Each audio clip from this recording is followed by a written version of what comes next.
hemos querido participar, ¿sí?, de este modo en esta edición. Y entonces, para este año 2025, nos unimos al grupo de trabajo de investigación en colaboración con el COMEXO y la UNAM para participar en la segunda edición de la Escuela de Verano, en la cual pues, encontrarán ustedes una diversidad de actividades, conferencias, talleres, ¿verdad? Todas de temáticas diversas y a cargo de profesionistas de distintas universidades de nuestro país y con distinto nivel de expertise en las temáticas que sin duda hará que tengamos una diversidad de opciones para escuchar y, por supuesto, una variedad, ¿no?, de alternativas para formarnos. Esperemos que esta semana sea una semana muy productiva. Nos sentimos como consejo muy comprometidos con todos los proyectos que contribuyan a hacer de nuestra profesión una profesión con alto sentido de compromiso social y el trabajar por la salud mental desde distintas trincheras, en este caso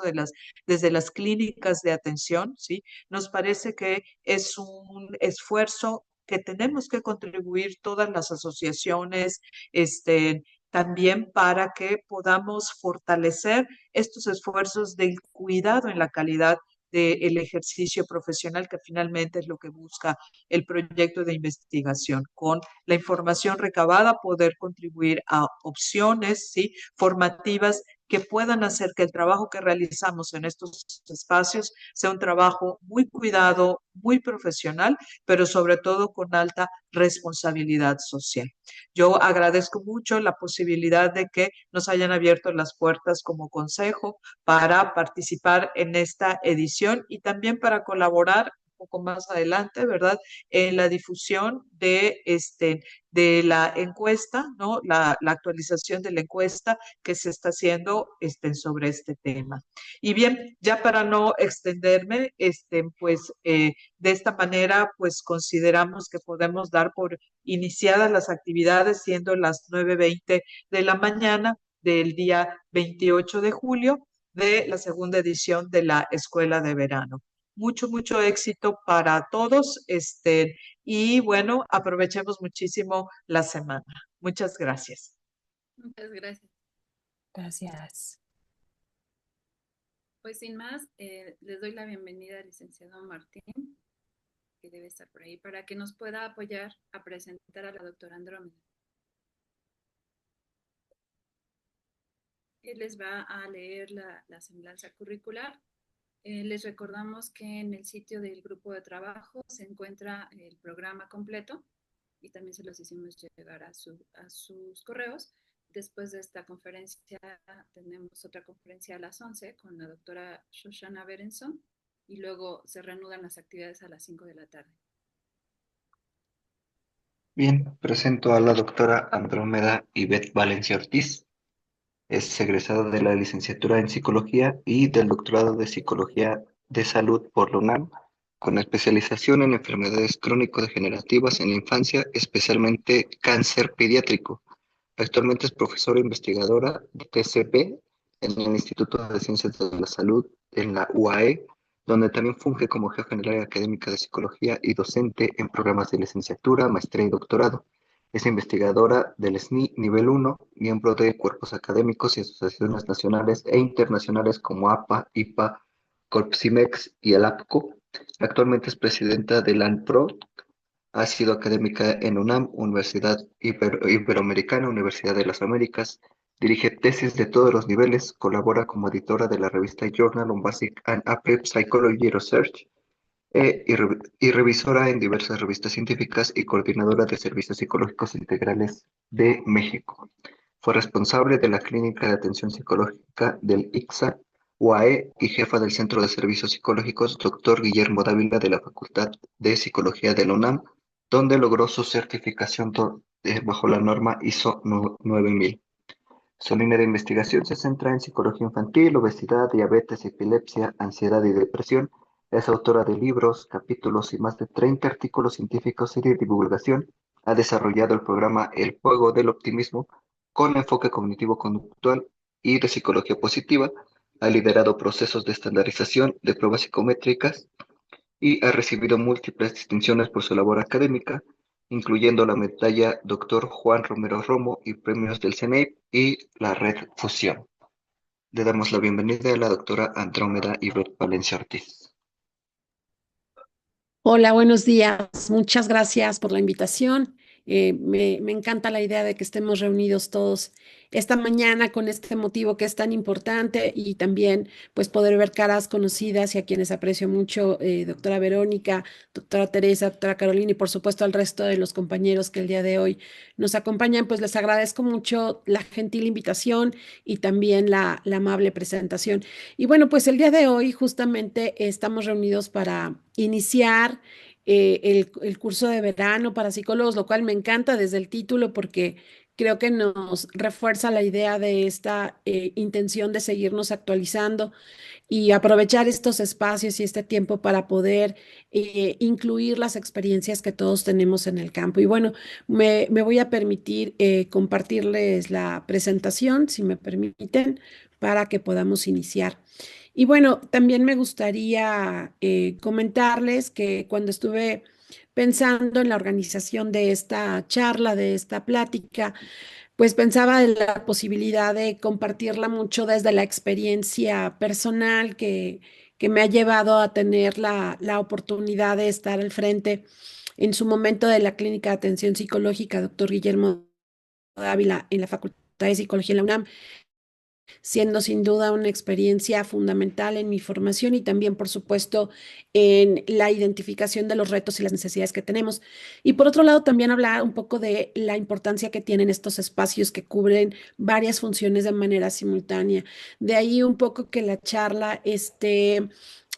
titulada De la formación a la práctica, pensando un poco en la historia de cómo surgen los centros de atención psicológica y cómo nos van permitiendo que vayan creciendo como espacios idóneos para la enseñanza que nosotros como estudiantes de psicología en algún momento deseábamos ya estar en esos espacios clínicos, buscando la oportunidad de tener más experiencia, más práctica, enriquecer nuestro trabajo y cómo ya cuando estamos del otro lado como docentes o investigadores se convierten verdaderamente en un reto y a veces hasta en un dolor de cabeza. ¿Cómo lograr que un espacio con estas características dé atención y resuelva necesidades formativas de servicio, de investigación, entre otras cosas? Sin embargo, voy a iniciar, si me permiten, un poquito dando el contexto que me parece muy importante para también poder entender la magnitud de la situación de la que estamos hablando, ¿no? Porque no se trata solamente de ver cómo resolvemos lo inmediato en nuestras diferentes clínicas de atención psicológica, donde todos quisiéramos que nuestros estudiantes recibieran la mejor atención psicológica posible. Nos encantaría disminuir los retos que se viven en la actualidad, pero también es muy importante darnos cuenta que estamos en el marco de un contexto social y cultural que también nos permite entender por qué estas limitaciones o por qué estos avances. Entonces, me gustaría partir un poco también de dónde estamos cuando hablamos de los determinantes sociales de la salud y en particular de la salud mental. Y cuando ponemos estos determinantes sobre la mesa, nos damos cuenta que hay muchas situaciones que deberíamos de estar trabajando, en las cuales deberíamos de estar abonando, pero que realmente algunas de ellas nos sobrepasan. Por ejemplo, algunos aspectos que todavía necesitamos trabajar dentro de los elementos de factores proximales, como puede ser todavía los temas de equidad de género, identificar si realmente estamos trabajando o abonando en este sentido, si estamos logrando que las clínicas tengan esta visión y estas características, esta gran diversidad comunitaria que vamos a encontrar cada día más presente en las instalaciones universitarias, más bien en el grupo de personas que formamos a la comunidad universitaria y si realmente nuestro personal y nuestro equipo está ya actualizado, capacitado y tiene esta visión de atención con las diversidades que ahora debemos de atender. Por otro lado, pues tenemos algunos aspectos que van a ir más allá de nuestra posibilidad como clínicas o espacios de atención, pero que sin duda son una realidad. Lo que yo observaba de problemas estando en la Ciudad de México, en Ciudad Universitaria, en un espacio muy privilegiado por diferentes motivos, versus lo que puedo observar en las clínicas de atención, por ejemplo, acá en Hidalgo, y lo que he compartido con los colegas que se encuentran en Baja California y en otros lugares, es que México como tal tiene una diversidad de características culturales y entornos, e inclusive de necesidades socioeconómicas que hacen que nuestros estudiantes, quienes van a dar el servicio, o bien las personas que van a ser atendidas, tengan diferencias importantes en cuanto al acceso a los servicios de salud. Es decir, para algunos de nuestros estudiantes, si no van a la clínica de atención universitaria, no tienen otra opción de atención psicológica, o bien aquellas personas que aún teniendo el acceso y el recurso económico, tienen dificultad para poder acceder por el lugar geográfico en el que se encuentran o lo limitado de los recursos humanos de los cuales disponemos. Por ejemplo, ¿cuántos psiquiatras hay en el lugar donde tú vives? ¿Cuántos psiquiatras atienden a la comunidad universitaria? ¿O cuántos de estos tienen especialidades que permitan atender los retos que estamos enfrentando, como el consumo de sustancias y otro tipo de problemas emergentes que son una realidad? Entonces, aspectos económicos van a ser también fundamentales, otros elementos propios de estas características culturales e ideológicas, como esta brecha tan grande que tenemos en la necesidad de atender todas las características personales y particulares que tiene la salud mental de las mujeres, que tiene claramente un marcado índice de factores de riesgo desde el simple hecho biológico de ser mujer, versus esta dificultad para atender a los hombres que se encuentran educados y formados en una idiosincrasia en donde los hombres no necesitan ir al médico, mucho menos ser atendidos en los aspectos emocionales, y que aunque pensemos que esto ya se ha ido quedando atrás, sigue siendo una variable muy importante, en donde a veces son nuestros estudiantes varones quienes nos dicen, mi familia no sabe que estoy viniendo a atención psicológica, o mi familia no aprueba el que yo venga a atención psicológica. Y de ahí nos vamos a otros aspectos que tenemos también que poner sobre la mesa, como la propia presión que se ejerce en nuestro contexto en México, porque además de los elementos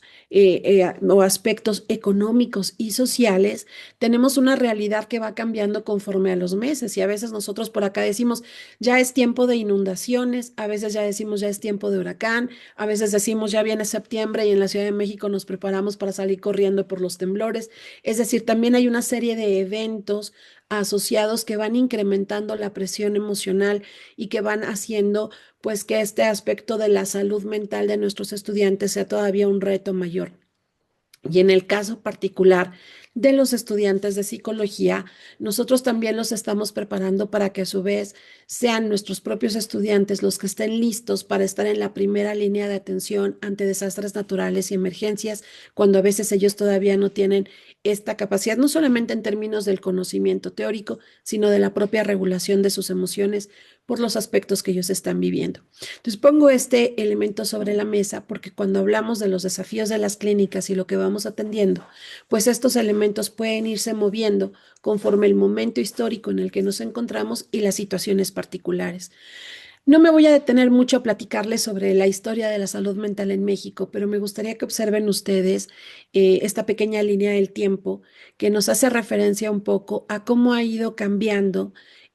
pues la historia propia de cómo visualizamos lo que es la salud mental, y cómo iniciamos claramente con una visión bien enfocada a lo que son los aspectos no de la salud, sino de la enfermedad mental, y donde empezamos o arrancamos un poco con los servicios de psiquiatría del Hospital Español o de la Castañeda, y nos vamos moviendo poco a poco para ir avanzando un poco hacia lo que son los centros de estudios en farmacodependencia que ya se veían en los años 70, o lograr por fin en los años 80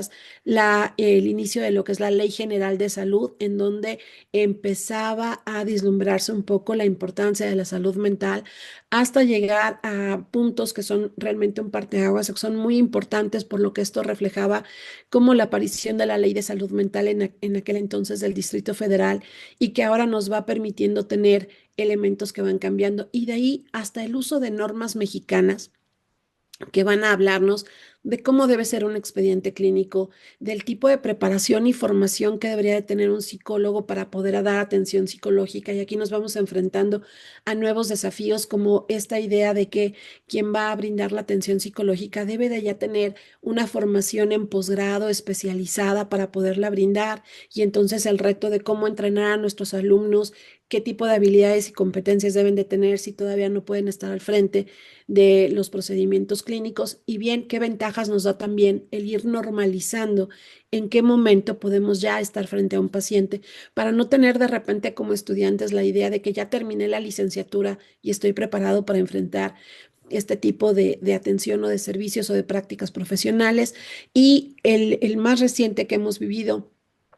que me parece también muy relevante, con el cambio del modelo de atención médica hacia un enfoque claramente preventivo, en donde pareciera que de repente las poquitas clínicas psiquiátricas que había o los poquitos espacios de atención a la salud mental se quitan, pero se quitan con la idea de que estén ya insertos en todo lo que son los servicios médicos. Y por lo tanto, pues nos enfrentamos a un reto porque en la teoría suena muy bien que todos los espacios de primer nivel de atención, como pueden ser las clínicas o las unidades de atención familiar, puedan tener un especialista en salud mental y que podamos atender de manera preventiva. Pero aquí viene, yo creo que uno de nuestros primeros desafíos, no sé ustedes qué piensen al respecto, pero cuando hablamos de prevención, nos vamos moviendo cada vez a etapas más tempranas del desarrollo para realmente lograr llegar a una etapa de prevención, porque cuando hablamos de las clínicas de atención universitaria o de los propios estudiantes universitarios o la comunidad universitaria, nos estamos quedando ya muy lentos en el proceso de atención y llegamos muy tarde, es decir, ya no llegamos con programas preventivos, sino llegamos ya a necesitar programas de intervención que en estos casos pues inclusive nos sobrepasan porque tenemos ahora que atender no solamente a chicos que tienen presencia de síntomas, sino chicos que tienen trastornos o diagnósticos ya que afectan su salud mental y que requieren de tratamientos ya de segundo o tercer nivel de atención, cuando nuestras clínicas universitarias claramente fueron creadas en un contexto preventivo o de primer nivel de atención. Entonces, esto nos lleva a reflexionar un poco sobre qué está pasando, no solamente en México, sino a nivel mundial. Y este ejemplo que hace muchos años nos compartía en alguna ponencia el doctor Juan José Sánchez Sosa y que también pues hacía referencia a una investigación de Repetti y colaboradores ya de hace algunos años, desde el 2002, en un metaanálisis súper interesante que nos decía qué tienen de características en común las familias que están en riesgo de que sus hijos tengan trastornos de salud mental y enfermedades. Y claramente, pues el contexto genético y el contexto social en donde se dan estas familias no es algo que nosotros podamos cambiar. Sin embargo, en las últimas investigaciones donde hablamos más sobre el efecto de la epigenética conductual, nos damos cuenta que inclusive el nacer en entornos donde ya previamente había violencia también nos predispone a otras situaciones de riesgo para la salud mental. Y me gustaría aquí hacer énfasis de este esquema en este aspecto donde los ambientes de riesgo, donde hay conflicto, agresión, donde hay negligencia, tanto física como emocional, o hay este distanciamiento, pues va a favorecer que todo lo que son los sistemas biológicos de regulación de respuesta al estrés, en particular las zonas relacionadas con el cíngulo y otros aspectos importantes que ahora se conoce que tienen afectación tanto en la arquitectura del cerebro como en los procesos bioquímicos del mismo, empiezan a afectar el que las personas podamos tener una mejor maduración de estos sistemas para poder llevar a cabo los procesos de regulación emocional que van a ser importantes para que nosotros podamos pasar por este proceso de entendimiento de qué es lo que estoy viviendo y qué tipo de respuesta conductual deberíamos de tener. Y por lo tanto, estos elementos de estresores constantes y continuos que afectan el desarrollo del cerebro también van a tener un efecto o un impacto negativo en lo que son las competencias sociales que vamos a ir desarrollando. Y esto se da cada vez a más temprana edad y por lo tanto los efectos son más comportamientos de riesgo para la salud, menos tolerancia a la frustración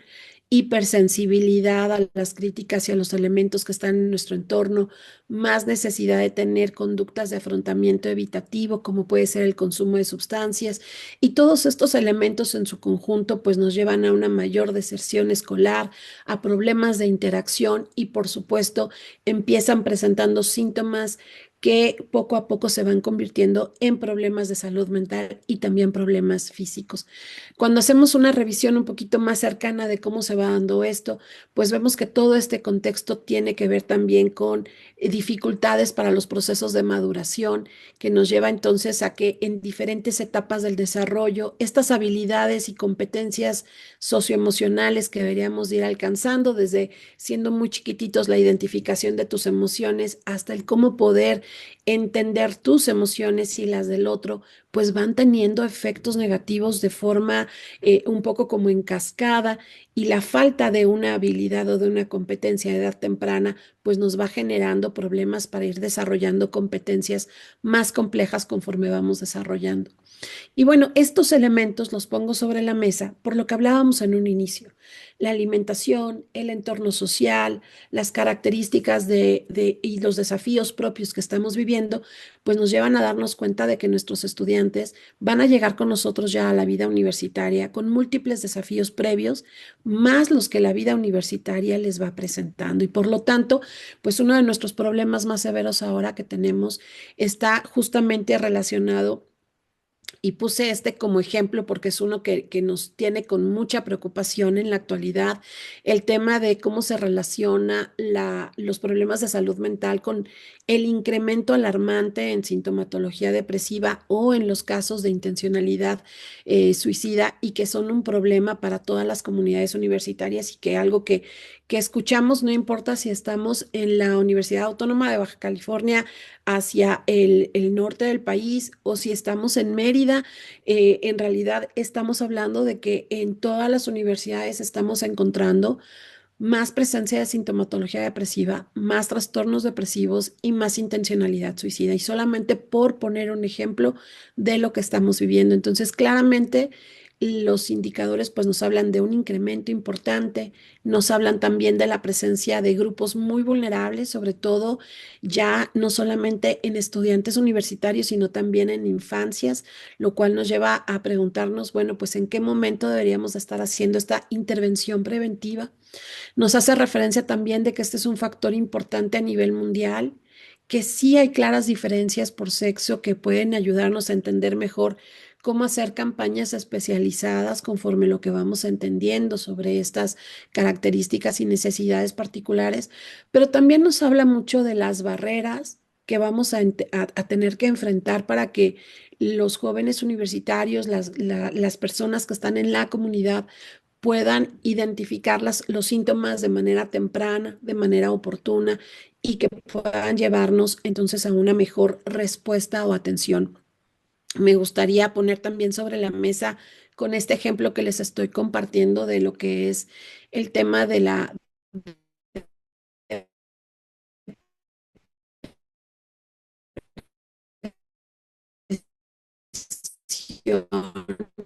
el regreso suicida, hablar de algunos desafíos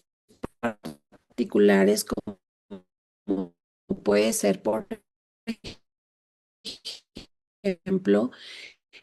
el hecho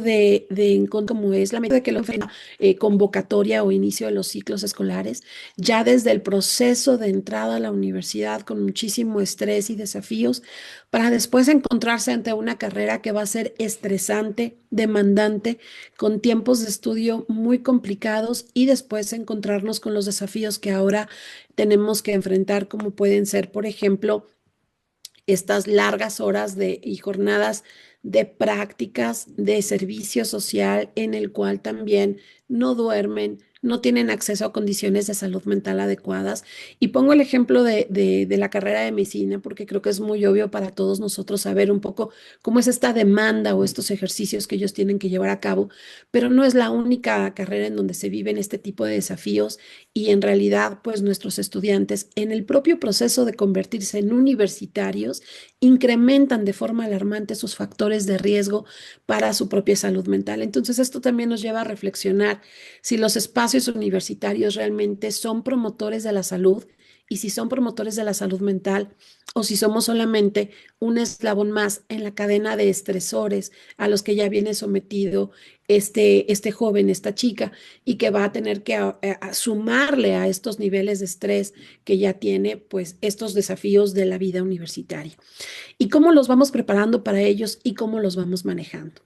Por lo tanto, pues el papel que tiene las clínicas de atención psicológica, pues va más allá de imaginarlas solo como espacios de prácticas profesionales o de competencias o de desarrollo de aprendizajes. Nos ponen ahora una tarea verdaderamente grande y alta. Les pongo por aquí algo que se publicaba con respecto a lo que son las recomendaciones clave de la Comisión Lancet que se vinculan con la educación para la salud en el campo de la salud mental y entre los puntos que nos menciona pues estar el plantear lo que es la salud mental dentro de los objetivos de desarrollo sostenible que ya comentábamos al principio, o sea, incluir estos elementos de igualdad, de condiciones sociales, etcétera, hasta incluir aspectos de cambio climático que serían importantes. Establecer el cuidado de la salud mental como un pilar de la cobertura universal de salud, o sea, no deberíamos de estar pensando en que algunos tengan derecho a llegar a la clínica de atención o a los programas de atención o de prevención, deberíamos de estar abonando a trabajos que sean realmente de prevención universal como derecho que tienen todos a la salud mental. Usar las políticas públicas para proteger la salud mental. Y aquí en este tema creo que nosotros como psicólogos tenemos que seguir trabajando en agremiarnos, en levantar la voz sobre las necesidades que estamos observando y establecer políticas públicas que nos permitan tener los recursos necesarios para atender estas demandas, pero también poner sobre la mesa los nuevos desafíos a los que nos estamos enfrentando y cómo estos desafíos deben de estar también legislados y deben de estar amparados en leyes que puedan regular nuestro ejercicio y también pues proteger estas necesidades de en la comunidad.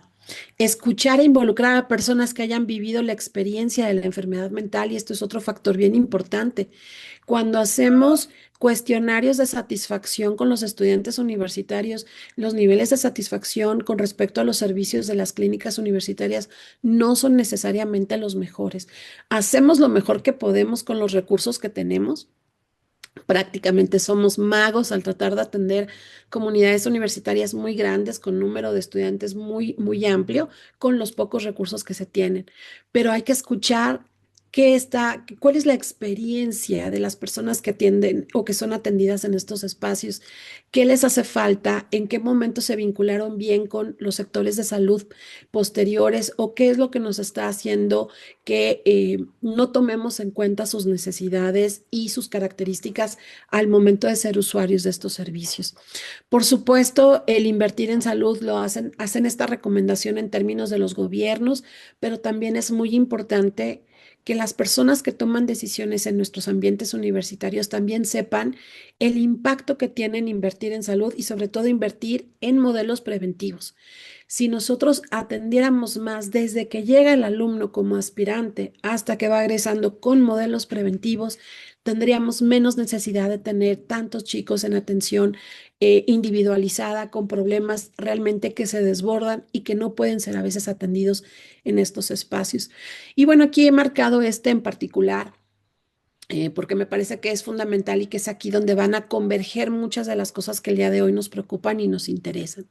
Usar la investigación para guiar la innovación y la implementación. Tenemos muchos estudiantes que acuden con nosotros a las clínicas. Deberíamos de estar aprovechando esa información para desarrollar estudios, investigaciones, generar datos que nos permitan tomar mejores decisiones. ¿Quiénes llegan? ¿Cómo llegan? ¿Qué tipo de tratamiento es el mejor? ¿Cuál tiene más efectividad? ¿Bajo qué condiciones debemos estarlo atendiendo? Y desafortunadamente, muchas clínicas atienden a los estudiantes universitarios, pero no hacen investigación que permita retroalimentar de forma positiva este sistema y que tengamos una base de datos de información de lo que está sucediendo en las universidades en nuestro país. Y bueno, finalmente, quien tenga la oportunidad de tener una clínica en su universidad, quien tenga un espacio para la atención, debemos de rendir cuentas y monitorear la efectividad de estos espacios, de estos servicios, y a veces eso se queda muy local, se queda muy al interior de la clínica y pocas veces damos una rendición de qué está pasando, porque también las autoridades universitarias tienen a veces mucho desconocimiento sobre las necesidades reales que se tienen en las universidades y en las clínicas si nosotros no reportamos y no damos información que pueda retroalimentar esto. Estamos atendiendo tantas personas con estos recursos, estamos sobrepasados, lo estamos haciendo bien, qué está pasando y a quién le damos esa información. Entonces, bueno, con estos elementos, pues tenemos pues claramente una serie de puntos que van a ser fundamentales para entender lo que está pasando en las clínicas de atención universitaria. Y me gustaría empezar con esta parte porque con esto que hemos comentado, pues debemos también de aterrizar hasta dónde una clínica universitaria puede dar atención y qué tipo de respuesta puede dar. Y en particular, primero me gustaría resaltar que las clínicas universitarias deberían de ser ese puente entre la formación académica y la atención a la comunidad, incluyendo, por supuesto, a la comunidad de los psicólogos, pero a veces nuestras clínicas de atención universitaria atienden a todos los estudiantes de un espacio universitario, a veces también a los docentes y a veces también al personal administrativo. Y en otros espacios a veces también están abiertas al público en general, por lo tanto, pueden atender a la comunidad que está en ese entorno. Y justamente estos espacios deberían de ser ese puente para lograr dar este tipo de atención y de servicio.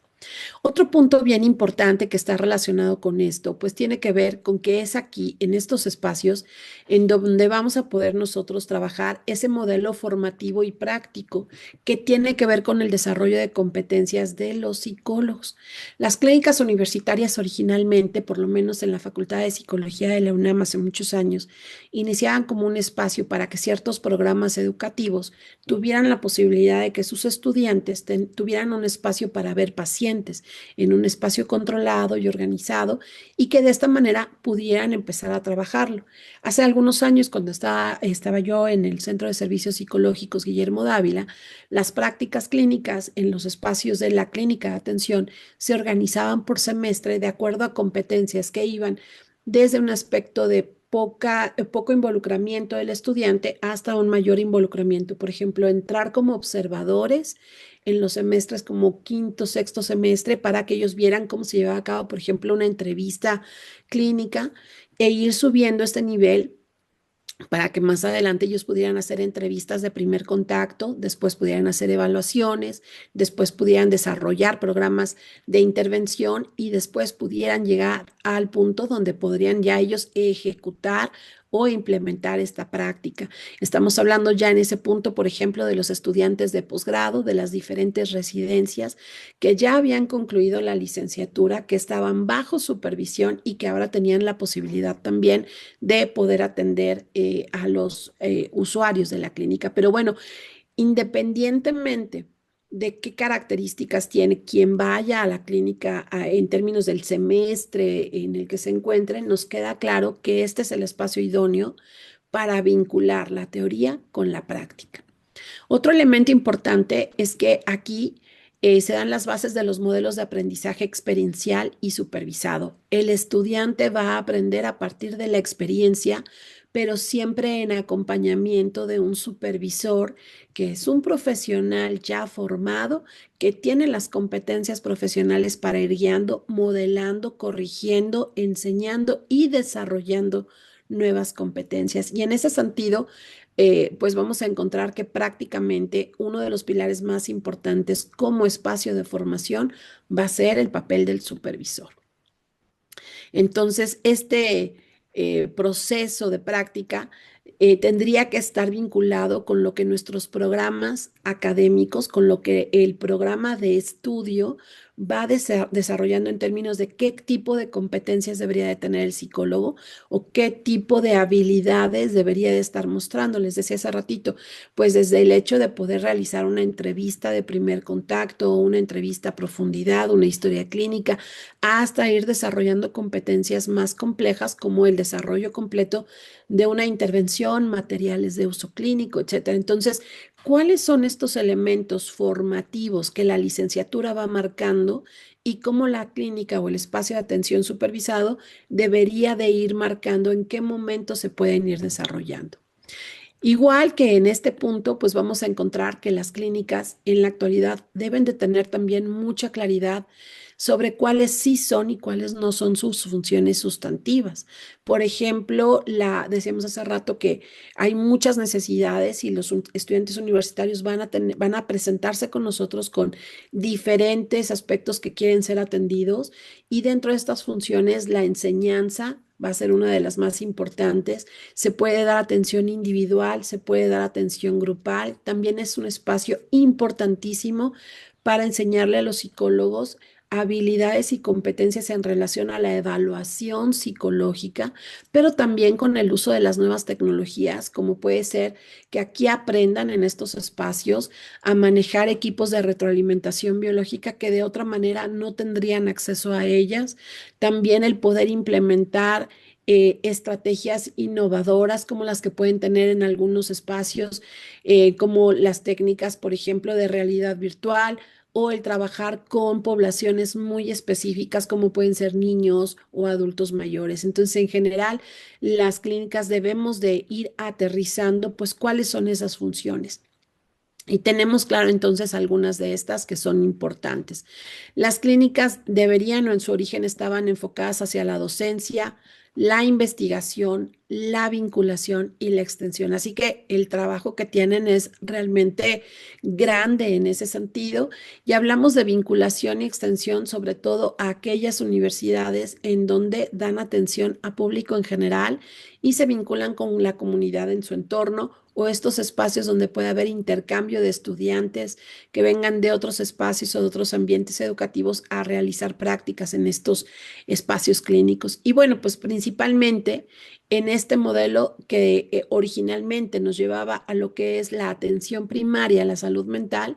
pues deberíamos de estar trabajando en promoción de la salud mental. Las clínicas deberían de estar desarrollando algunos aspectos que pudieran estar vinculados justamente con lo que es la promoción de la salud mental, la promoción del desarrollo del personal académico en cuanto a competencias socioemocionales. Deben ser espacios para la formación profesional, deben de ayudarnos también a concientizar sobre la salud mental, generando campañas y estrategias donde la comunidad universitaria también conozca síntomas tempranos, procesos de detección y otros elementos que les puedan ayudar a identificar en dónde se encuentran parados y por supuesto la investigación psicológica de alto impacto. Y aquí es donde creo que a veces todavía no estamos tampoco aprovechando esta oportunidad de poder trabajar en las clínicas. Además de estos elementos, pues también las clínicas compartimos en la actualidad, las clínicas universitarias, varios retos en común que se convierten en desafíos porque estamos tratando a veces de atenderlos por separado. De ahí también que al inicio de la charla,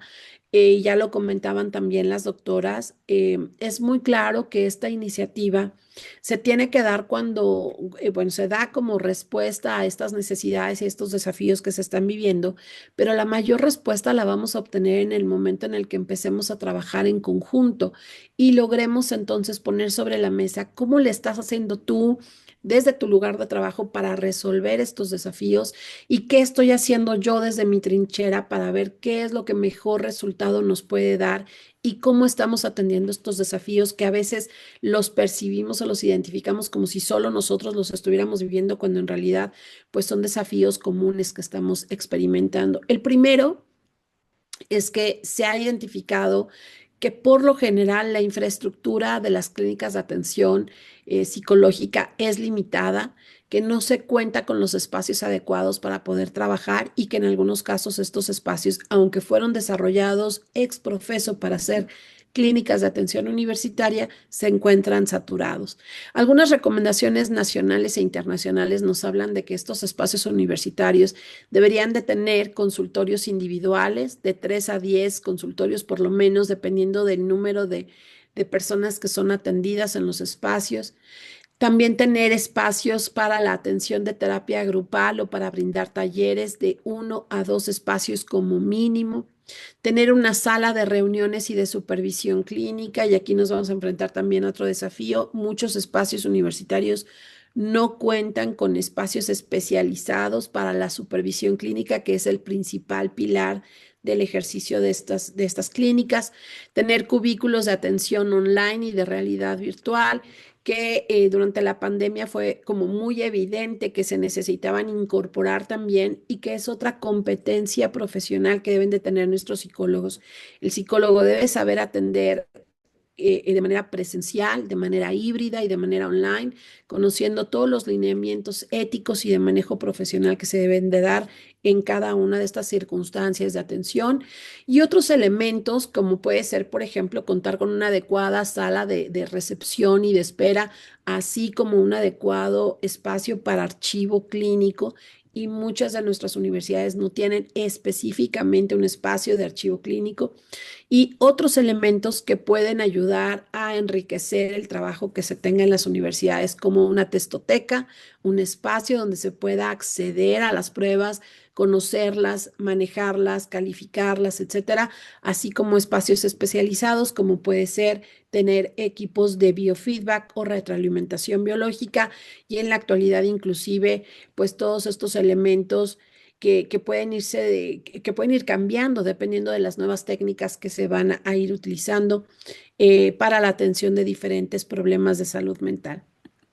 Otro punto que también es importante son los problemas de falta de supervisión, o una supervisión que sea totalmente deficiente o en algunos casos no estandarizada.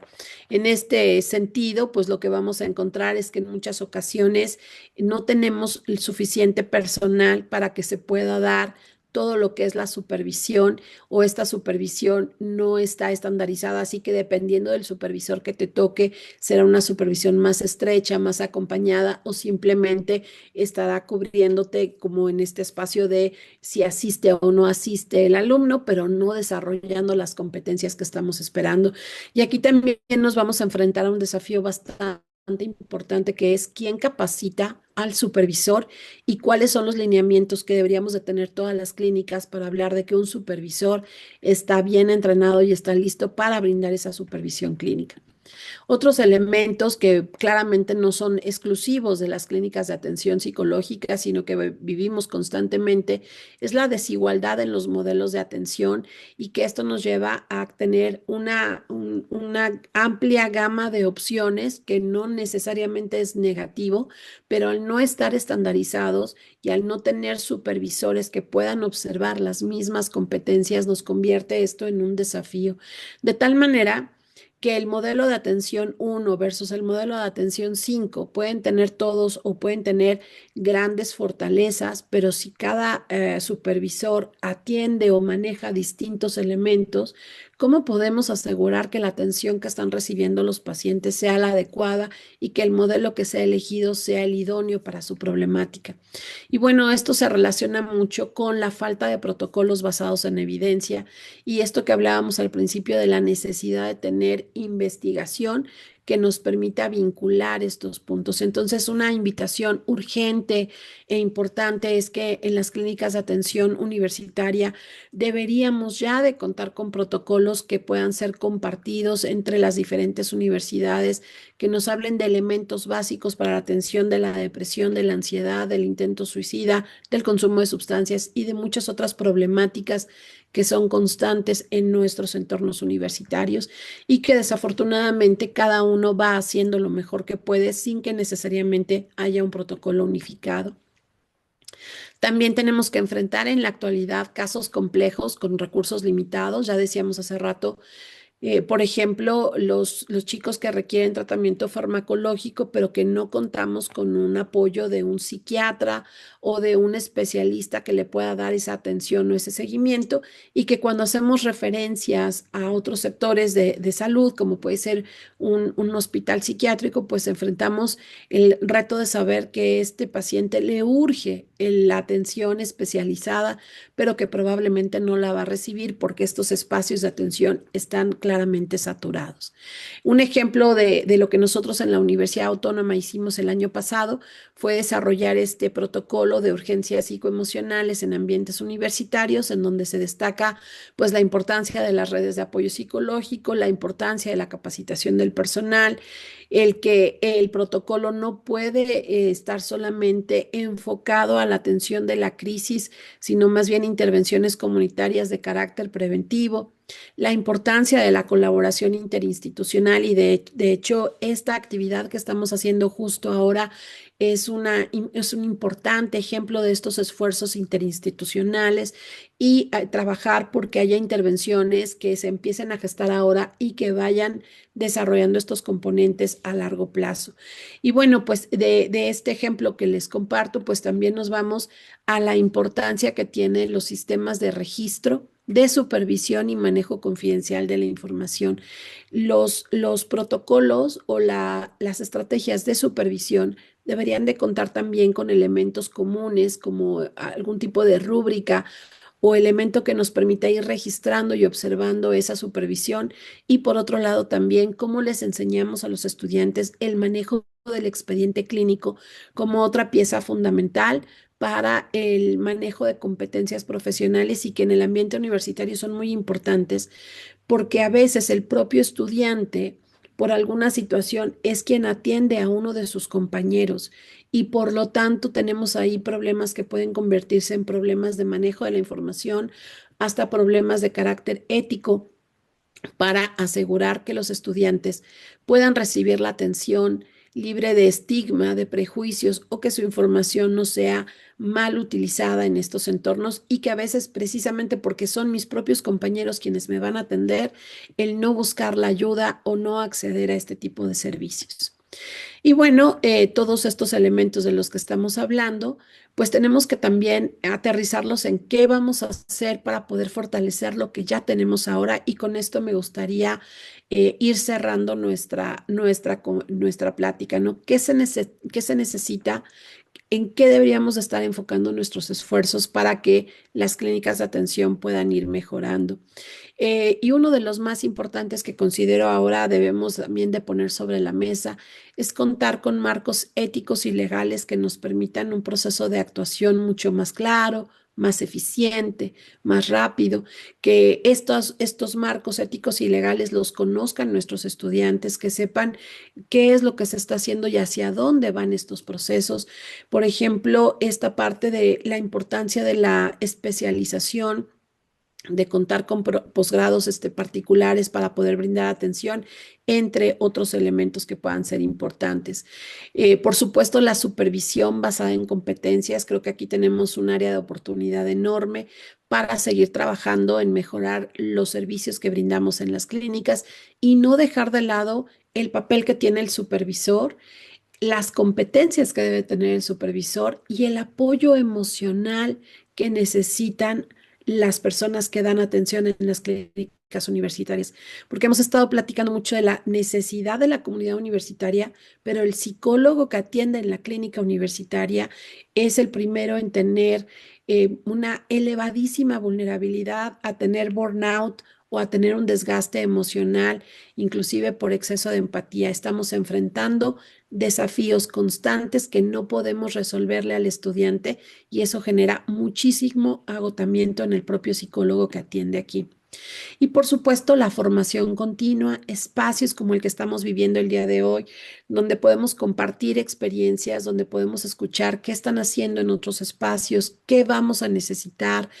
cómo podemos trabajarlo y abordarlo, y a partir de esto también entender qué nuevas competencias, qué nuevas herramientas y recursos deberíamos estar teniendo. Por ejemplo,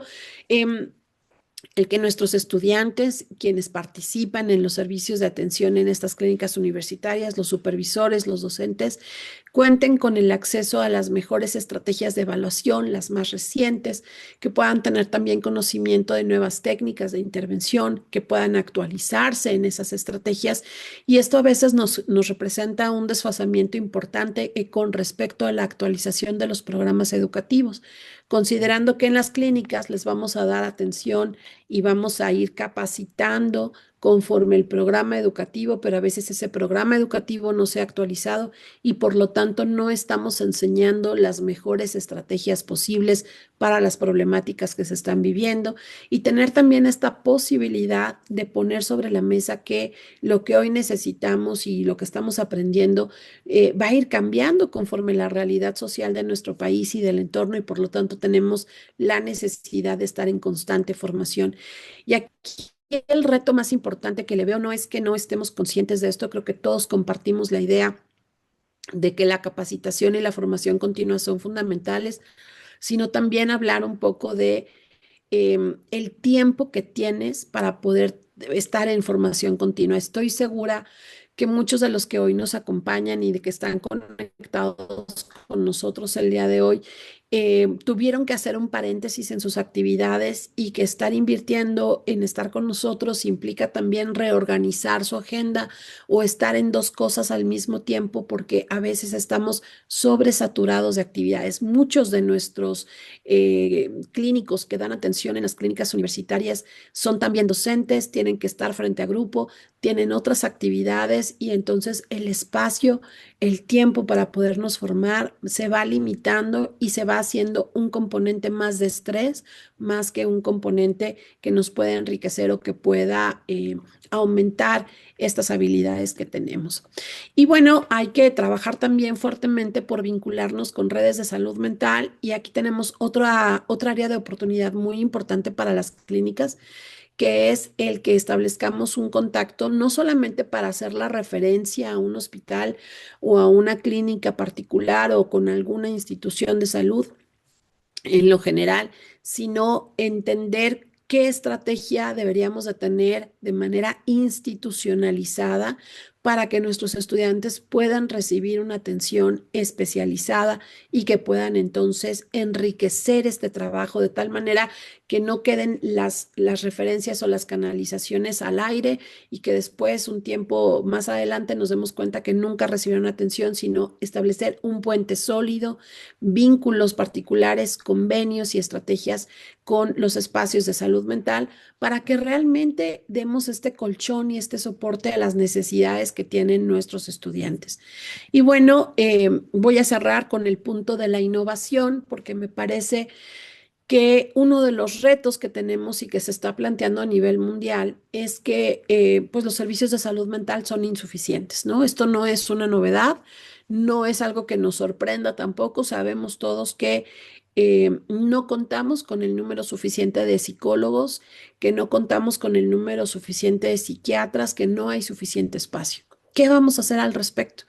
¿Qué estrategias a partir del uso de las nuevas tecnologías, a partir de páginas web que puedan dar atención y seguimiento? ¿Cómo podemos aprovechar este triage para que tengamos entonces la clara identificación de quienes pueden entrar a tratamientos universales preventivos que inclusive se pueden dar a distancia, que son de bajo costo, pero que tienen un impacto importante? ¿Y cómo podemos ir segmentando los que requieren una atención más indicada, especializada, hasta los alumnos que van a requerir atención de tercer nivel y si realmente esa atención de tercer nivel la podemos dar en las clínicas vinculándolos con los posgrados o si esto nos sobrepasa, porque hay que recordar que no todas las universidades y no todos los espacios donde hay clínicas universitarias tienen a su vez programas formativos de posgrado en donde a lo mejor un estudiante especializado en neuropsicología o en psicología de la salud o en alguna otra área de especialidad en nuestro campo, pudiera estar participando en estos escenarios. Entonces, creo que la parte de innovar, de darnos la oportunidad de desarrollar apps que podamos utilizar en el conjunto de las universidades y que puedan fortalecer el servicio, los espacios de las páginas web ahora de atención emocional y de acompañamiento, el uso de la inteligencia artificial como un componente importante y no tenerle miedo, sino más bien arroparlo y aprovecharlo hacia nuestro propio beneficio, pues van a ser algunos de los aspectos que vamos a tener que poner sobre la mesa. Y bueno, les quiero compartir ya para cerrar que hace un tiempo, no hace mucho, hace un año más o menos, nos invitaron a participar en el evento de los 40 años de haberse formado la Clínica de Atención Psicológica Dr. Guillermo Dávila, donde tuve oportunidad de estar con las personas que también habían sido jefas del área, del Centro de Servicios Psicológicos y compartíamos un poco qué es lo que hemos observado en estos 40 años de que se desarrolló la Clínica de Atención Psicológica de la UNAM. Y lo pongo como un comentario final para hacer el cierre, porque la clínica empezó como un espacio pequeño en el sótano del edificio B para dar atención específica a la inquietud de un grupo de profesores que necesitaban espacio para que sus alumnos practicaran. Fue creciendo, fue tomando forma, fue madurando ese proceso, fue teniendo más estructura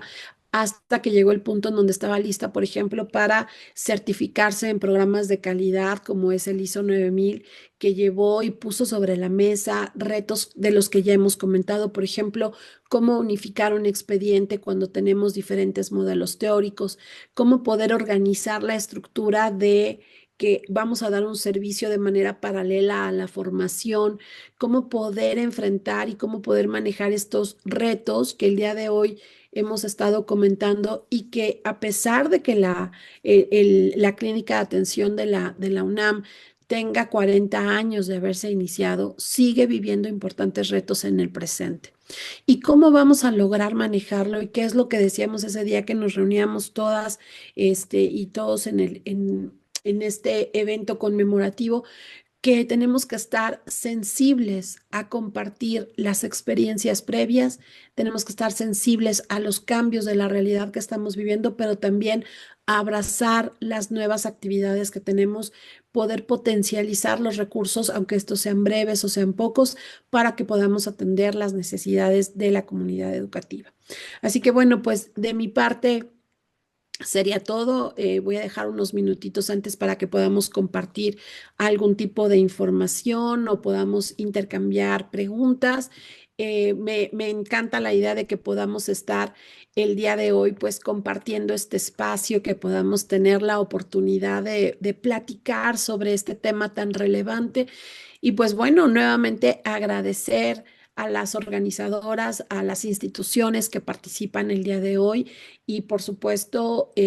abrir como el apetito a la discusión, a la reflexión sobre las necesidades que tenemos que atender y cómo estos espacios de atención emocional pueden cambiarle la vida verdaderamente a nuestros estudiantes. Entonces, pues asumiendo esa responsabilidad, ese compromiso ante estos retos, pues no me queda más que darles las gracias y si les parece bien, abrir la oportunidad para el intercambio de opiniones y comentarios. Entonces voy a dejar de compartir para que podamos platicar un rato. Muchas gracias, doctora Andrómeda. Vamos a pasar con la ronda de preguntas y respuestas. Recuerden que sus preguntas las pueden poner en el chat y aquí las leemos. Entonces, Gabriela Luna Ruelas comenta, coincido en lo que menciona la doctora Andrómeda sobre el incremento de la sintomatología depresiva. También he observado que las dificultades de regulación emocional están presentes desde niveles de primaria, pero causan problemáticas más severas hasta la adolescencia. Su pregunta es, en su experiencia, ¿cómo podría realizarse la prevención de estas problemáticas desde la familia? Gracias. Mira, justamente el día de ayer tuve la oportunidad de estar en Ciudad Juárez, en donde hablábamos con un grupo de especialistas sobre la prevención del suicidio, pero en particular estábamos hablando de la atención que se requiere dar desde las infancias. Y una de las cuestiones importantes que mencionábamos es que la familia, sobre todo, aunque parezca algo muy sencillo, realmente representa un pilar importante para la salud mental. Dotar a los padres de familia de habilidades para la crianza responsable y de la crianza em, más positiva en este sentido, permite evitar la presencia de maltrato infantil. Y cuando se evita el tener a los niños en ambientes que tienen demasiado estrés, se favorece el que pueda haber un desarrollo adecuado y una maduración adecuada em, para estos elementos y por supuesto se busca que los padres de familia comprendan el efecto que tiene la interacción en este primer espacio. Y el segundo es que los padres de familia en la primaria y en la secundaria deberían de estar participando en conjunto con los ambientes escolares. Para las edades de la primaria y la secundaria, que estaríamos hablando de la infancia y la pubertad o el inicio de la adolescencia, la evidencia marca que las mejores estrategias tienden a ser estrategias comunitarias o estrategias grupales de prevención, es decir, talleres que puedan dotar de habilidades a los papás y a los niños y que de esta manera se puedan ir conjuntando a diferentes elementos. Hay un proyecto muy bonito al respecto que se desarrolla en Australia que se llama Friends, que promueve también la Organización Mundial de la Salud. Este programa Friends es un entrenamiento para desarrollar resiliencia en los niños y habla del desarrollo de competencias muy específicas que incluyen la regulación emocional, el desarrollo de habilidades sociales para poder buscar apoyo, buscar ayuda y también ofrecerla. Y otros elementos que son importantes porque vinculan a los papás, a la escuela y a la comunidad, de tal manera que el entorno que empieza a prepararse en este tipo de habilidades o que recibe este tipo de entrenamiento, pues va teniendo no solamente el padre de familia, sino el niño y sus amigos, la familia, el niño, sus amigos y sus maestros, y esto va generando entonces que haya comunidades un poco más saludables, ¿no? Estos esfuerzos, pues, se van replicando en diferentes lugares y por supuesto hay que considerar características sociales, culturales, etcétera, pero la mejor estrategia es sin duda el trabajo con la familia en combinación con la escuela. Excelente, muchas gracias. Mm, Aquí Mayra Fernanda Aldana Reyes menciona, hola doctora Andrómeda, buenos días. La infraestructura permite o limita en muchas cuestiones el apoyo a la población universitaria. De igual forma, la virtualidad es algo importante, pero ¿cómo podemos empezar en esta práctica? Bueno, no sé si entiendo muy bien la pregunta en el sentido de la infraestructura y la parte de la virtualidad, pero algo que sería importante es que trabajemos por enseñarle a los estudiantes a llevar a cabo intervenciones en ambos escenarios, que tengamos todas las habilidades para poder trabajar cara a cara con la persona. Yo me acuerdo la maestra Rebeca Sánchez Monroy en la Facultad de Psicología, a los estudiantes de medicina conductual les entrena desde cómo abrir la puerta, cómo saludar al usuario o al paciente, cómo sentarse, cómo ubicarse en el espacio clínico y así como lo hemos hecho con ese entrenamiento tan particular en la parte cara a cara, pues hacer lo mismo con las habilidades que se requieren para la parte de la intervención en línea. Por ejemplo, el tener un espacio adecuado, el que te puedas ver centrado, el que mires a la cámara y algunos otros elementos que van fortaleciendo la atención. En realidad, el punto que quiero destacar con respecto a la infraestructura es que en muchas universidades a veces nos falla la conexión de Internet, por ejemplo.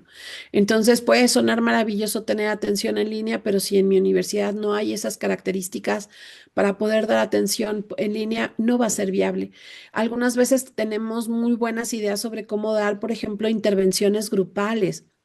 no talleres, sino terapia grupal. Y la terapia grupal con sus 12, 18, 19 sesiones, pero no hay espacio donde un grupo de más de 4 personas pudieran estar recibiendo atención de forma simultánea. Entonces, si la infraestructura del lugar donde nos encontramos no facilita esto, pues aunque sepamos que esa es una buena estrategia, que es una buena intervención, no vamos a poder llevarla a la práctica. Y los psicólogos normalmente batallamos con eso. Las características del espacio donde brindamos la atención psicológica no siempre son las más adecuadas, aunque sepamos que éticamente no deberíamos de hacerlo. A veces es la opción de eso o nada. Y entonces sí nos tenemos que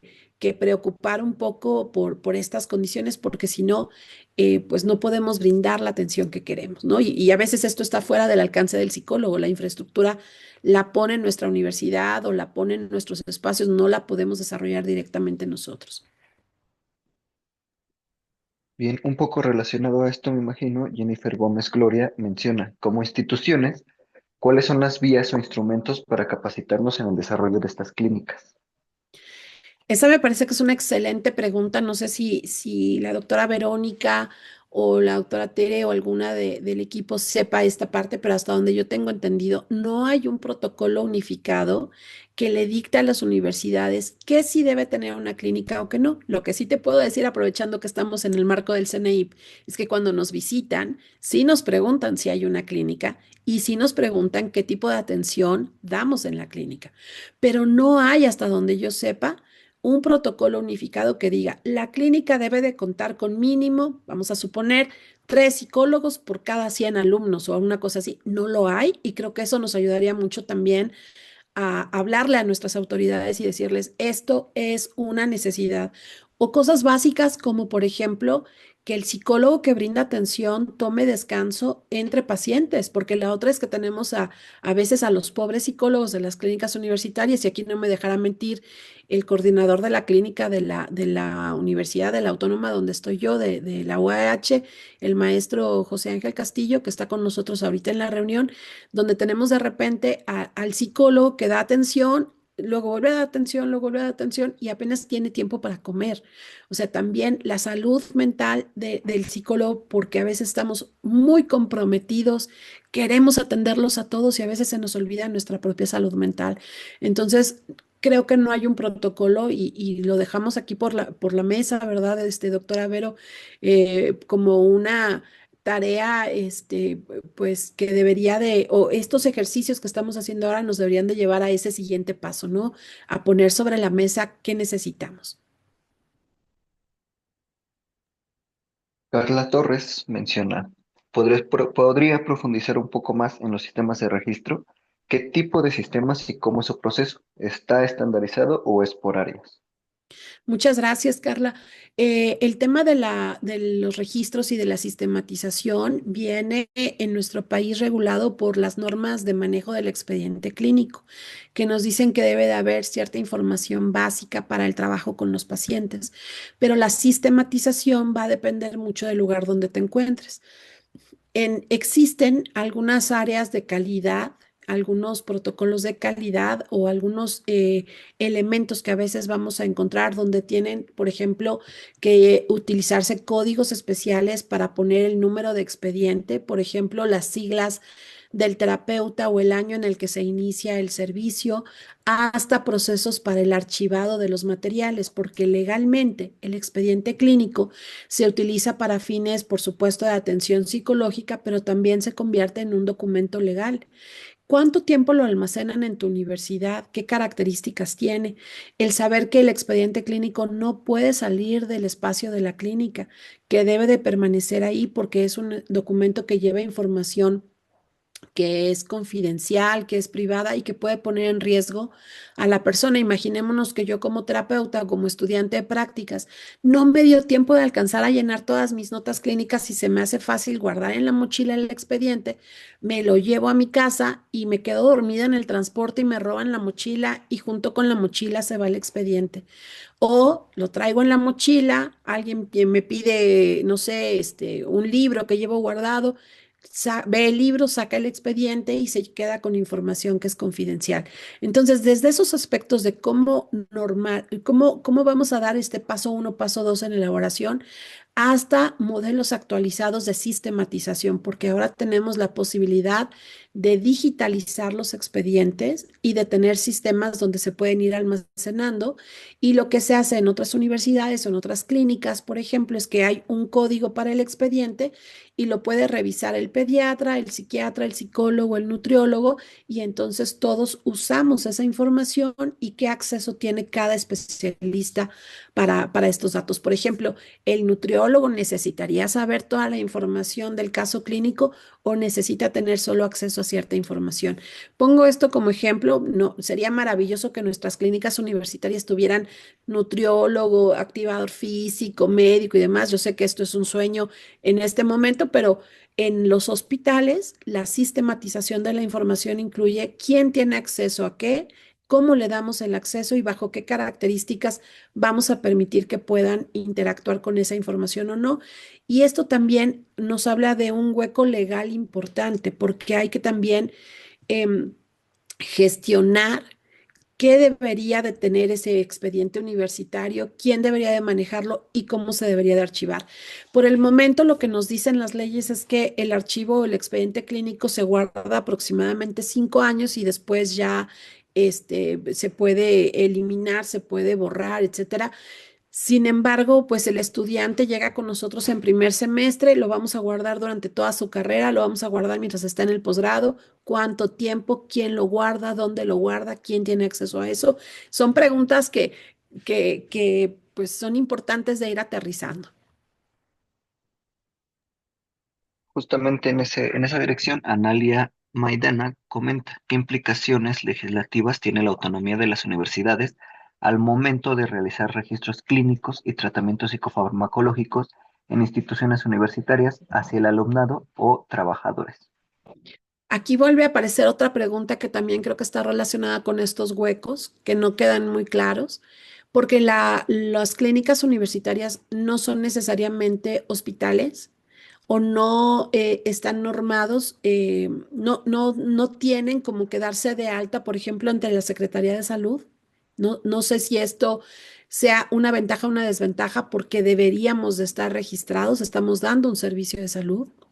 Número dos, a veces vamos a ver que está sobrepasado la atención y que en las clínicas de atención universitaria no hay psiquiatra, por lo tanto ahí no debería de darse ningún tipo de tratamiento farmacológico. No hay camas, no se hospitalizan, no se lleva a cabo ninguna intervención que lleve a cabo procedimientos médicos invasivos, etcétera. Sin embargo, eh, ¿cómo aseguramos que el que está dando la atención ahí sea el psicólogo que tiene las habilidades y que está especializado para esto? ¿O cómo aseguramos que ese psicólogo tenga las competencias? Pues todo esto debería de estar regulado. Por el momento, lo que sé, a reserva de que alguien tenga alguna otra información, es que las clínicas universitarias nacen, se desarrollan, se consolidan por las propias normas institucionales que cada espacio universitario vaya dictando. El lugar donde se va a colocar la clínica lo decide la universidad. El espacio donde van a ser atendidos lo decide la universidad. No hay, por lo tanto, diferencias en ese sentido y no vamos a encontrar como una única norma o una única regla que diga así deberían de ser, así deberían de armarse las clínicas. Y creo que aquí ponemos entonces nuevamente de manifiesto estos espacios importantes para el manejo ético de la información, dado que cada universidad va a definir si tiene o no tiene clínica, qué tipo de atención va a dar, bajo qué características, no está unificado. Gracias, doctora. Ernesto menciona, buenos días, ¿qué recomendaciones daría para el desarrollo de la investigación, considerando la cantidad de tareas y trabajo que implica el cuidado de la salud mental en las universidades, ya que usualmente es la saturación de actividades la que obstaculiza la investigación? Justamente lo ideal o la invitación hasta el momento de lo que hemos observado es que debería de haber alguien que se dedique solo a la investigación. O sea, no necesitamos que sea un clínico, sería lo ideal, pero puede haber alguien del grupo de investigadores que tienen en las universidades que se dedique al análisis de esa información y que pueda sacarle todo ese provecho. La verdad es que, como decíamos hace rato, el reto que tenemos es que necesitamos capacitarnos y queremos capacitarnos queremos hacer investigación y tenemos toda la intención, entre otras cosas, pero no tenemos tiempo. Y esa va a ser una constante que nos hace permanecer en este ciclo vicioso de la intención versus la acción. No logramos avanzar un poquito más porque no tenemos esa estructura que nos facilite el tiempo. Hay que ver al paciente, hay que ir a dar la clase, hay que regresar, hay que atender otros aspectos de la vida universitaria y por lo tanto eso también genera mucho estrés y desgaste, lo que decíamos hace ratito con respecto al burnout. Talma Rebeca comenta qué tipo de pruebas de detección primaria podemos aplicar en centros universitarios que nos permitan conocer las habilidades socioemocionales. Existen ya diferentes pruebas, Telma, que se pueden utilizar y en este sentido también me gustaría invitarlos a que hagamos una buena reflexión al respecto. Muchas universidades tenemos limitada, sobre todo las universidades públicas, tenemos limitada el acceso a materiales o los recursos económicos o financieros. Así que no tenemos en muchas ocasiones los datos o los recursos necesarios para poder comprar pruebas psicológicas. Y por lo tanto, tener pruebas originales, estandarizadas, se convierte en todo un reto. Sin embargo, tenemos a los especialistas en las universidades que desarrollan los instrumentos y que podrían utilizar. Aquí trataríamos un poco de trabajar la parte de lo que son las pruebas de tamizaje. Hola, Tania Chávez, por acá creo que tienes abierto tu micrófono. Por si lo puedes cerrar. Gracias, Tania. Y bueno, justamente lo que te comentaba hace un momento de las evaluaciones es que en muchos casos se utilizan pruebas que las clínicas consiguen o logran tener, pero que no están estandarizadas para México o que no son las adecuadas. Entonces, la pregunta no solamente va encaminada a qué tipo de pruebas, sino si estamos eligiendo las correctas y si también estaríamos ya en posibilidad como conjunto de universidades de desarrollar nuestros propios instrumentos que sean de libre acceso, en donde no tengamos que estar pagando para poder tener acceso a los protocolos originales y que realmente nos permitan conocerlo. Si les parece bien, más tarde les puedo enviar con nuestras colegas organizadoras algunas listas de instrumentos que son de uso comercial y otras que son como resultado de investigaciones para que ustedes tengan los nombres. Pero vuelvo a poner el punto sobre la mesa. A pesar de conocer que exista una prueba, nuestra universidad tendrá el dinero para comprarla. ¿Podremos tener los suficientes protocolos para atender a todos? O sea, creo que aquí tenemos que empezar a unirnos más para desarrollar nuestros propios instrumentos de uso universitario y que no tengamos que estar pagando por cada ocasión que queremos utilizar estos instrumentos, porque las universidades no tienen fin de lucro, no en ese sentido. Maritza Mandujano menciona, ¿hay requisitos mínimos para el manejo de los expedientes en las clínicas? Y en el caso de procedimientos, me parece que el más delicado es sobre el traslado de un o una estudiante de las instalaciones universitarias a un espacio de urgencias o urgencias psiquiátricas. ¿Nos puede ilustrar al respecto? Con respecto a lo que decíamos hace ratito del manejo de los expedientes, apegarnos a las normas mexicanas de manejo de expedientes, la NOM 03, por ejemplo, puede ser lo mínimo básico necesario que tenemos que atender, que es, por ejemplo, que el folder o el expediente donde se va a guardar tenga la dirección del lugar donde se lleva a cabo el servicio, que cuenten con una carátula, que tengan pues todo lo que es el orden de los documentos que deben de estar dentro de este expediente, como la evaluación inicial, la entrevista, las notas clínicas, etcétera, hasta el poder tener un protocolo para la canalización de urgencias psiquiátricas, que es lo último que estaba mencionando en la pregunta. En ese sentido, tendríamos que tener el contacto directo con los servicios de atención médica para poder solicitar que llegue una ambulancia o que llegue un equipo especializado para urgencias psiquiátricas y que puedan derivar a nuestros alumnos al espacio correspondiente. A pesar de que decíamos hace rato que tenemos que ser más específicos en la vinculación con los espacios de atención médica, hay que recordar que todos los estudiantes universitarios tienen seguro facultativo. Esto quiere decir que si hay una emergencia uno de nuestros alumnos debería de ser atendido en los espacios médicos en donde están dados de alta para la atención médica con su seguro facultativo. Pero todo esto deberíamos de tenerlo descrito en los protocolos, de tal manera que cuando alguien tenga que enfrentar una situación o un desafío de esta magnitud, sepa a quién llamar, cómo llamarlo y que los datos vengan en el expediente. Por ejemplo, los datos de un familiar, se nos pone mal un estudiante, lo llamamos a urgencias, lo llevan a un hospital y resulta que nadie tiene el dato de sus papás o de contacto y entonces no le podemos dar ese seguimiento adecuado. Detalles como esos son los que debemos de seguir trabajando.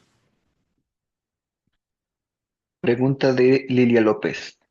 ¿Cuál es el límite para el sistema educativo en cuanto a la atención a la salud mental y cuándo entra en el proceso de sistema de salud? Es una pregunta buenísima, Lilia. Justamente creo que es parte de la reflexión que nos llevamos el día de hoy, porque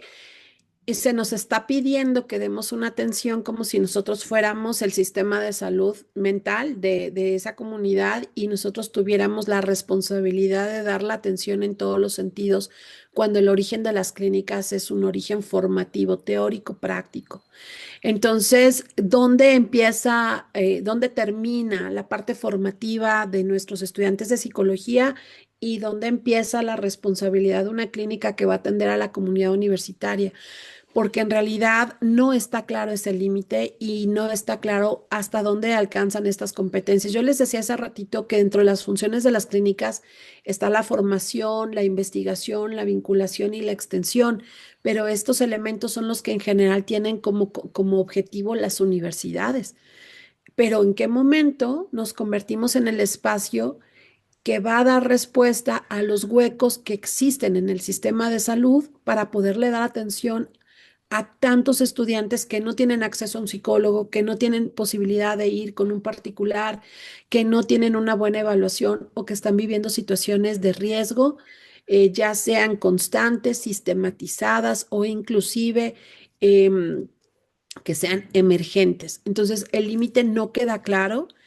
y creo que cada universidad está tratando de hacer lo mejor que puede. A veces tratamos un poquito más, a veces nos limitamos un poquito más, pero creo que sería también otra de las cosas que deberíamos de poner sobre la mesa, que hubiera una línea muy clara de hasta aquí termina nuestra responsabilidad o inclusive no hacerte de la vista gorda, ¿sabes? No voltear hacia otro lado y reconocer que te toca como clínica, por ejemplo, brindarles herramientas socioemocionales a los estudiantes y que esa... ¿Cómo es posible que hagan eso? ¿Y entonces cómo se le va a hacer? Por acá, Alejandra Martínez San Juan, tienes abierto tu micrófono por si nos quieres ayudar a cerrarlo o si quieres hacernos un comentario. Gracias. Bien, Sandra Mendoza. ¿Podría comentarnos algunas ideas acerca de cómo generar los indicadores de efectividad de la atención, no desde la perspectiva administrativa? No desde la perspectiva administrativa. Bueno, pues los indicadores me parecen que tendrían que estar de la mano con lo que son las características de las intervenciones basadas en evidencia. El mostrar que la intervención tiene un efecto sobre la no intervención y en este sentido, pues considerar el tamaño del efecto de las intervenciones, hacer un seguimiento a corto, mediano y largo plazo para conocer si las estrategias que estamos usando son las adecuadas, además de agregar también la satisfacción con el servicio, es decir, los estudiantes que asistieron a esta intervención, individual, grupal, a este taller, etcétera, se sienten satisfechos con lo que han encontrado y por otro lado, el comparativo sobre las mediciones iniciales o la medición pre, la post o inclusive las intersesiones para que nosotros podamos utilizar lo que normalmente trabajamos con respecto a esta parte de qué es lo que nos ayuda a saber, a conocer o a identificar que una intervención fue eficaz, ¿no? A veces hacemos este análisis estadísticamente, a veces hacemos este análisis a partir de los niveles de significancia clínico y a veces también con la satisfacción social. Si me preguntan a mí, yo pensaría en los tres. ¿no? Hagamos y tengamos datos para poder evaluar el cambio, si es que este existe antes y después de las intervenciones. Hablemos sobre los niveles de significancia estadístico, pero sobre todo los niveles de significancia clínico y busquemos la satisfacción de nuestros usuarios. Aldo Acel Rojas. Extraordinaria charla, doctora Andrómeda. Créeme que me identifico totalmente con todo lo que mencionas en términos de los desafíos y problemas para las clínicas y centros psicológicos. Creo que vale mucho la pena seguir fomentando estos espacios, un poco para el desahogo, pero también para pensar juntos en soluciones o formas de afrontar estos desafíos. En su experiencia frente a la clínica universitaria, ¿cuál diría que fue el principal desafío que tuvo que enfrentar y cómo se resolvió? Muchas gracias por el comentario y muchas gracias también por la pregunta. Cuando tuve la oportunidad de estar al frente de la Clínica de Atención Psicológica en la UNAM, el principal desafío sin duda fue lograr los procesos de certificación, unificar a personas que tenían una amplia experiencia clínica, mis compañeras que llevaban muchísimos años de estar atendiendo en la clínica con enfoques muy variados, desde enfoques sistémicos, psicoanalíticos, cognitivo-conductual, etcétera, y tratar de pensar en un modelo que nos permitiera ser lo suficientemente respetuosos de las diferentes estrategias de intervención,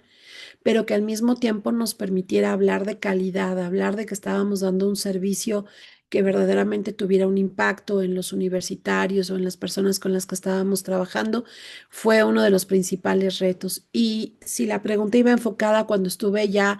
en la Clínica de Atención Universitaria en la Universidad Autónoma del Estado de Hidalgo, fue como tal el desarrollar la parte sistematizada de los procesos de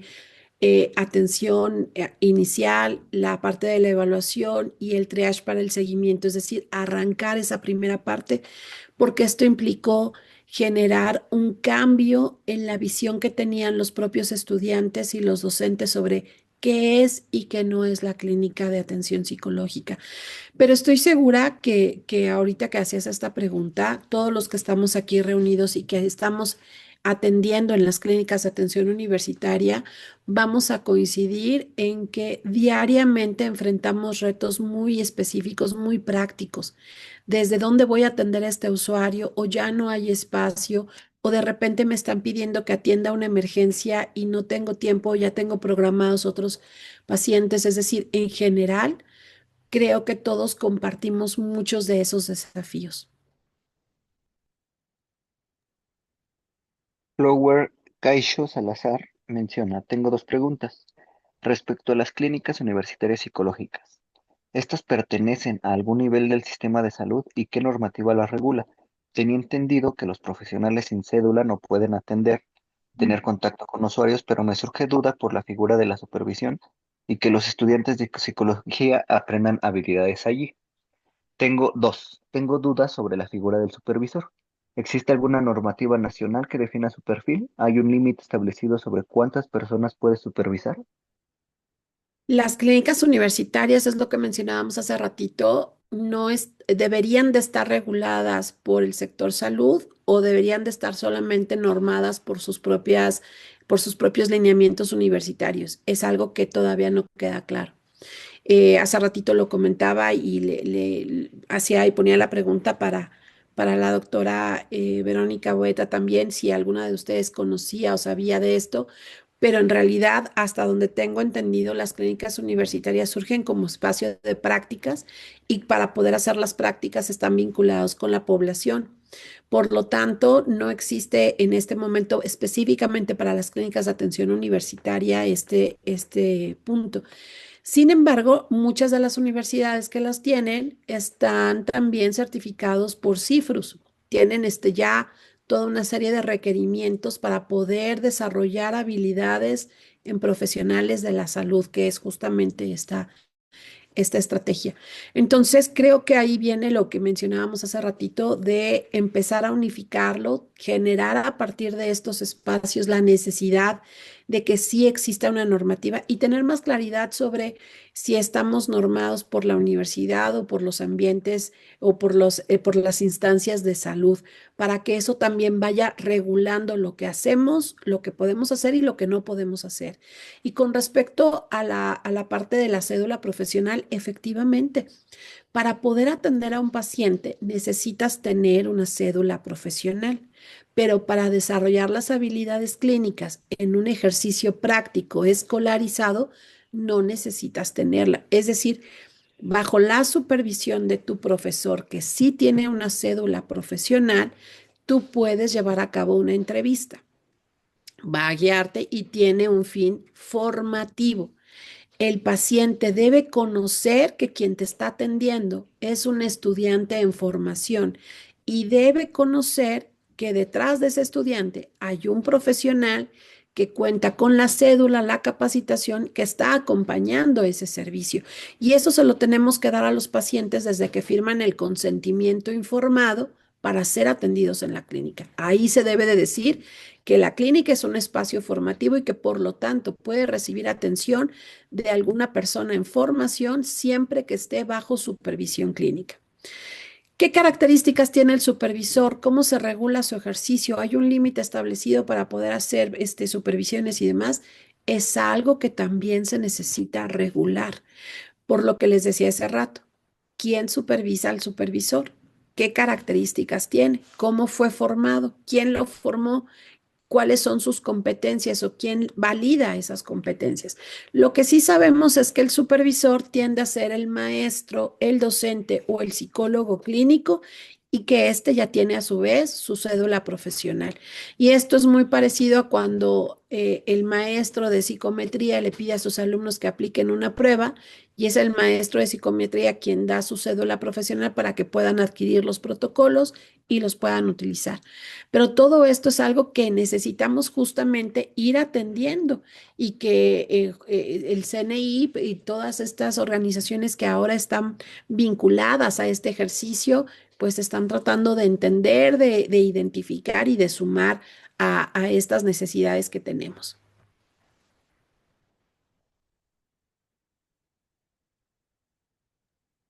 Bien, por aquí preguntan, Reina Tello, ¿los intentos de suicidio o suicidios en jóvenes impactan en la edad de bachilleres y de universitarios? ¿Se puede ir elaborando modelos preventivos en las escuelas, en colectivo, en estas formaciones para dar contención desde nuestra labor en clínicas o psicopedagógicos? Así es, ya existen ahora varios protocolos a nivel nacional. Con mucho gusto, de igual forma, les podemos compartir algunos materiales. Está el modelo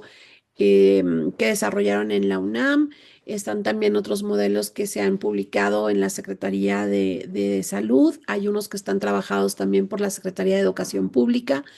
El que nosotros desarrollamos en la universidad es un protocolo de actuación muy general, pero que le da los lineamientos a las personas para saber qué hacer, a quién llamar. Y justamente de lo que se está trabajando ahorita es que en todas las universidades, en todos los bachilleres e inclusive en las secundarias, tengamos elementos para saber qué hacer y qué no hacer ante este tipo de situaciones.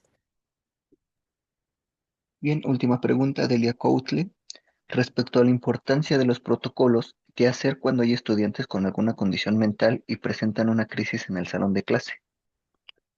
Bueno, los estudiantes con alguna situación de salud mental o no, me refiero a que alguien que está viviendo una situación difícil en el momento, que recibe una noticia desafortunada, etcétera, podría llegar a presentar una situación de crisis. También nuestros estudiantes que desafortunadamente tienen consumo de sustancias pueden tener algún tipo de crisis emocional derivada del consumo. Es decir, nos puede pasar en cualquier momento. En la parte de lo que nos dice la literatura de lo que se debe hacer,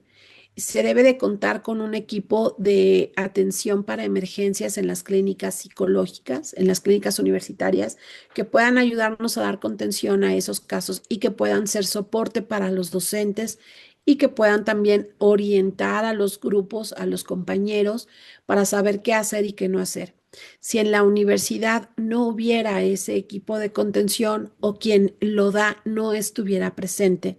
deberíamos de ayudar a que los maestros tengan información básica sobre primeros auxilios psicológicos, de tal manera que cualquier persona, docente, administrativo, auxiliares, etcétera, tenga información sobre qué hacer y qué no hacer en caso de emergencias psicológicas y poder esperar a que llegue la atención especializada. Esto quiere decir que nosotros como comunidad universitaria, uno de los aspectos que debemos de trabajar es el entrenamiento en atención psicológica, sobre todo en atención de primeros auxilios psicológicos, para que cualquier persona de nuestra comunidad pueda brindar esa primera intervención en lo que llega el personal especializado. Bien, muchas gracias, doctora Andrómeda. Con esto finalizamos la ronda de preguntas y respuestas. No sé si quiera comentar algo antes de finalizar. Bueno, pues primero muchísimas gracias por su participación, muchas gracias también por haberme escuchado en estas reflexiones que hacíamos del trabajo que se ha desarrollado. Créanme que el resto de las actividades que tienen programadas las colegas les van a hablar más adelante sobre otros protocolos. Hay un par de talleres que justamente van a enriquecer esta parte. Quiero también comentarles que pues esto no es para dar una solución, lo que hemos platicado el día de hoy, es para poner sobre la mesa todo lo que necesitamos seguir trabajando. Créanme que ha sido para mí un honor poder compartir con ustedes estas experiencias, estas reflexiones. Agradezco nuevamente a las personas organizadoras que nos han permitido estar reunidos el día de hoy y los invito a que sigamos conociendo, identificando y seguir disfrutando de lo que nos queda de jornada de actualización para que esto pueda ser muy exitoso para todos. Quedo a sus órdenes, les dejé al final mis datos de contacto. Yo con muchísimo gusto comparto la información que tenemos y agradezco a los psicólogos y psicólogas que están el día de hoy con nosotros en línea, que están tratando también de hacer cada vez una mejor atención, de dar un mejor servicio. Así que, pues mi gratitud y mi reconocimiento también para ustedes. Muchas gracias. Gracias a usted, doctora Andrómeda, por participar en esta segunda escuela de verano. Entonces, me gustaría finalizar esta reunión comentando algunas cuestiones, porque hay algunas preguntas en el chat sobre recibir constancia, sobre su participación. Entonces, es importante que las personas asistan al 80% de las actividades. Se mandarán evidencias y estas evidencias se les pedirán por correo electrónico a través de algún formulario. Durante las conferencias también les solicitamos que mantengan el micrófono y cámara apagados. De no ser así, nos tomaremos la libertad de apagarlos en caso de que se interrumpan los ponentes. Hay dos formas de que nosotros veamos que asistieron a las conferencias: el reporte y la asistencia. La asistencia es importante que ustedes inicien sesión con el correo y nombre con el que se registraron al evento. Entonces, pues es todo. Recuerden que las conferencias tienen links o enlaces distintos de Zoom. Entonces, la conferencia de las 11 no va a ser por este enlace, sino que se van a tener que conectar a otro. Entonces, chéquenlo. Les mandamos por correo todas las ligas, todos los enlaces de acuerdo al horario y la conferencia. Y pues nos vemos a las 11 en el siguiente horario. Muchas gracias a todas y a todos por estar aquí. Gracias, hasta pronto.